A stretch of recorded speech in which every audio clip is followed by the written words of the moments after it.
watching Republican Senator Rand Paul has seen firsthand the anger and division in America right now, from Tuesday's State of the Union to the ballpark where a gunman tried to kill GOP congressman. And even in his own front yard. I mean, yeah, the world is rough. But he came.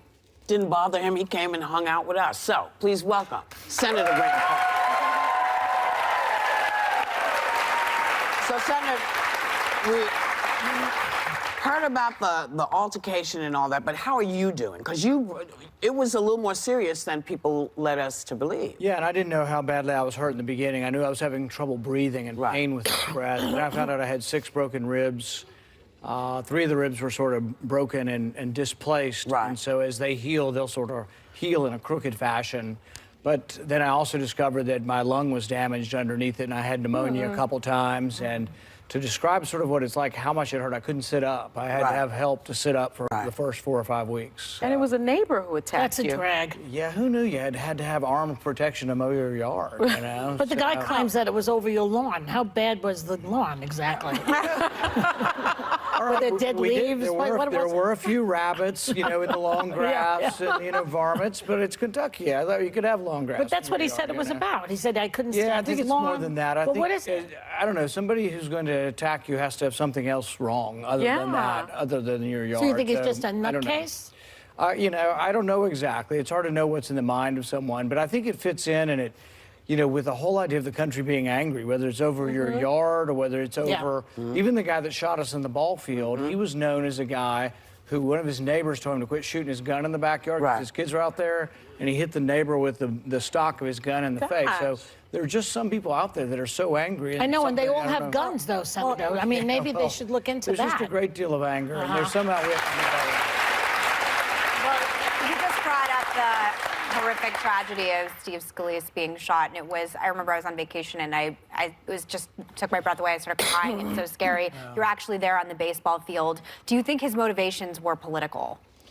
You know, yes, but I mean, I guess the real thing that people ought to realize is that we are all human like anybody else. Steve Scalise being shot, he almost died. He went through 20 different surgeries. I was about 10 feet from a young staffer who was shot. And scrambling out of there, I tried to reach my wife on the phone to tell her that I'm okay, but I didn't have a phone. And so I read a random person coming down the road who it turned out worked on the Hill. He gave me his phone, and I'm dialing my wife. She's not picking up random numbers at 6 in the morning. And so she found out because one of her neighbors came over knocking on the door so she wouldn't see it on TV that I was okay. But I think people think sometimes because we're Republicans or Democrats, liberals or conservatives, that somehow it's okay to want violence towards each other, and it's not. But I think one of the untold stories is if you come to Washington, I have many good friends across the aisle. Ron Wyden I work with on privacy. Kirsten Gillibrand I've worked on military assault. There are many different members that we've worked with on both sides. Criminal justice reform, I've worked with Cory Booker and others. So. And Steve Scalise is doing better, correct? But, you know, initially, and it's the funny thing about an injury, the funny thing, but the tragic thing about an injury like this is you see a hole this big and you think, oh, maybe he's not that badly hurt.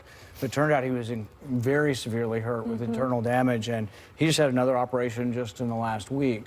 But I think it's looking up for him, and but yeah, he's been through a lot. Will he ever walk or be able to run like he once could? I don't know. He's hoping to, but I mean, it's a year out. I mean, he's really, you know, been brave to go through so much. Yes, 100%. We wish him well. Well, can we get into some hot topics? As long as they're easy. Well, President Trump is supposed to release this controversial House memo any moment now. We've been watching, despite the fact that he got grave warnings from his own appointed FBI director, Chris Wray, and the Department of Justice about how dangerous it really could be for the country to release this. Do you think it's a good idea? Do you want it out there? You know, I think there are people that are partisan on each side of the issue. When the election was going on, I think many people thought that the FBI got too involved and that may have cost Clinton the election. Right. Then after that happened, they thought, well, maybe they've gotten too involved on the side of attacking Trump. I think maybe the FBI should do their job, but maybe be a little quieter during election season so they don't influence elections one way or the other. One thing I'm worried about, though, about intelligence is every president for maybe the last 100 years has used and abused intelligence on their opponents. If you remember during the Civil Rights era, Martin Luther King was spied upon, civil rights leaders were spied upon, Vietnam protesters were spied upon, Nixon had his enemy list, LBJ spied on Goldwater. So really what we need to remember is what we have now is intelligence that can vacuum up so many phone calls. For example, there was an admission that they took all the phone calls between the United States and Italy and soaked all of them up into a database. Every phone call in 1 month from Italy. And so journalists are in there. If journalists are communicating... They had a warrant for that. No, they don't. They soak it all up without any warrant from foreigners. And then this database now has Americans, because some people in foreign lands can talk to people here, and so they can search the database. So my point has really been less about the specifics of this and more about that we should ask a judge. So we see sometimes, You let's didn't say... answer my question. Are you in favor of releasing the memo? Yes, absolutely. Because are. we need more sunshine and we need more oversight. So, for Really? example... You're How not about some concerned tax about- returns if we need some sunshine?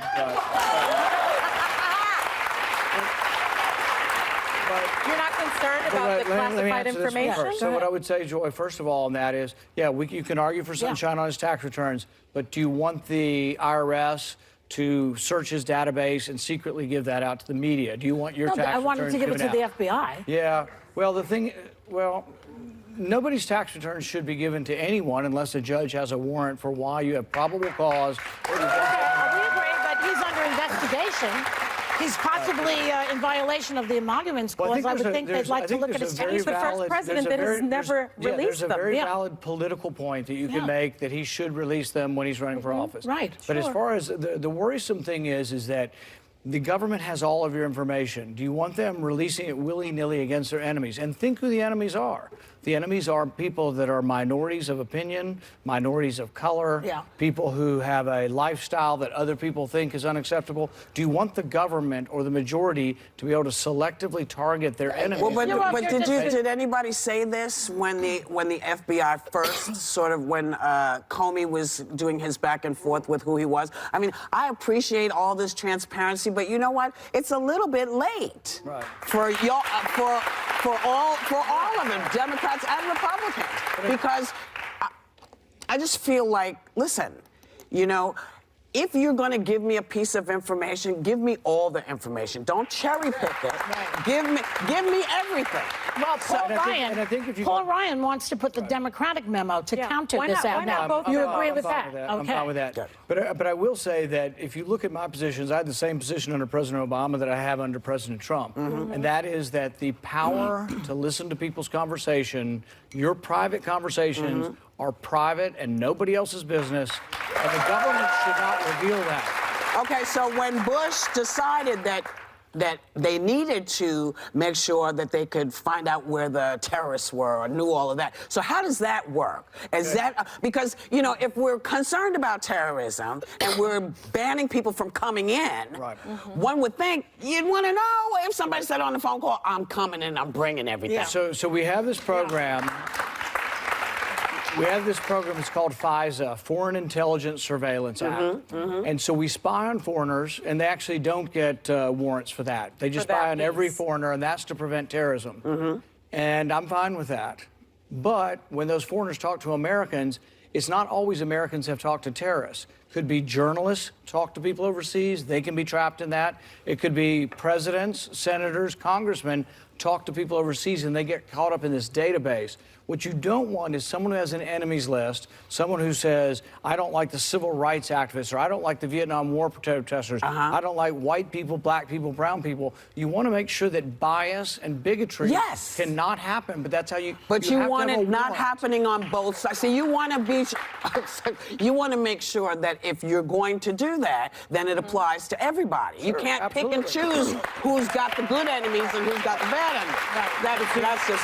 So for example, as this came out 3 weeks ago, our side, the privacy advocates that say government should leave you alone, we advocated to fix FISA. had nothing to do with Trump, Russia. Yeah, but you or know what it anything. has to do with now, and it looks a little shady. I'm just saying. But actually, we kind of got the shaft by Nunes. Nunes actually didn't present this information till after he reauthorized FISA for 6 years. We wanted to have a better debate because all we were asking for is that the president, anybody that searches this database that types in Whoopi Goldberg should go to a judge first, and someone who doesn't like you shouldn't be allowed to type your name in the database. Too late. They got me. Before we go, we never have enough time. We never have enough time, so you're going to have to come back. But before we go, you feel like marijuana should be legalized in the United States? Yeah, I think it's a terrible crime to put people in jail for pot, and I think if you look at who's in jail for pot, it's primarily black and brown people. That's true. It's poor people. It's people who don't have enough for an attorney. There's a great book by Michelle Alexander called The New Jim Crow. Yeah, it's a great book. The number one impediment to voting rights anymore is actually having a criminal record, and it disproportionate. If you look at people who smoke marijuana, white people, black people smoke it at the same percentage, but everybody in prison's black. Something's right. wrong. And why is that? Why is that? It's because of the institutionalized racism. I know. Our thanks to Senator Rand Paul. Come back, man. Come back. We'll be right back.